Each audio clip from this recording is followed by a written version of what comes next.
அன்புள்ள நண்பர்களுக்கு வணக்கம். நான் உங்கள் சோழநாட்டான். இப்போ நீங்கள் பார்க்குறது கானோடர்மா அப்படின்ற ஒரு பூஞ்சை. இது ஒரு பூஞ்சை காளான். நம்ம தமிழ்நாட்டில் பார்த்திங்கன்னா இதை அலமாரி காளான் அப்படிம்பாங்க. அலமாரி காளான்னா ஒரே ஒரு கால் இருக்கும். அரை வட்டத்தில் பார்த்திங்கன்னாக்கும் இது வளரும். எப்போவுமே இதனுடைய வளர் இயல்பு பார்த்திங்கன்னா அரை வட்டத்தில் வளர்கிறது தான் இதோட இயல்பு. அது பார்த்திங்கனாக்கும் ஒரு மேஜை மாதிரி இருக்கும். அதனால் இது அலமாரி காளான்னு சொல்லுவாங்க.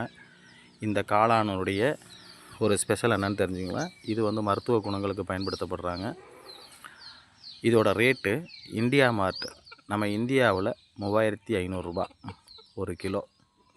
இதை எப்படி நம்ம மக்கள் பார்த்திங்கன்னா கண்டுக்காமல் இருக்கும்.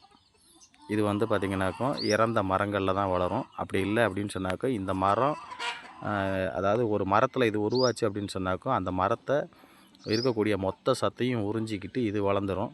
அதனால் அந்த மரம் பார்த்திங்கன்னா காஞ்சி போயிடும். இப்போ இந்த மரம் பார்த்திங்கன்னா 2 கிளை நல்லா இதாக இருக்குது.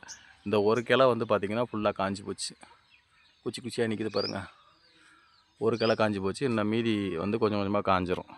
இது வேர்கள்லேயும் உருவாயிரும். அந்த வேர்களில் உருவாயிருக்கு பாருங்கள். இந்த மாதிரி உருவாயிரும். இது மாதிரி இருந்ததுன்னா மரத்துலேருந்து எடுத்து விட்ருங்க. அந்த மரத்தை காப்பாற்றணும்னு நினச்சிங்கன்னா. நன்றி நண்பர்களே.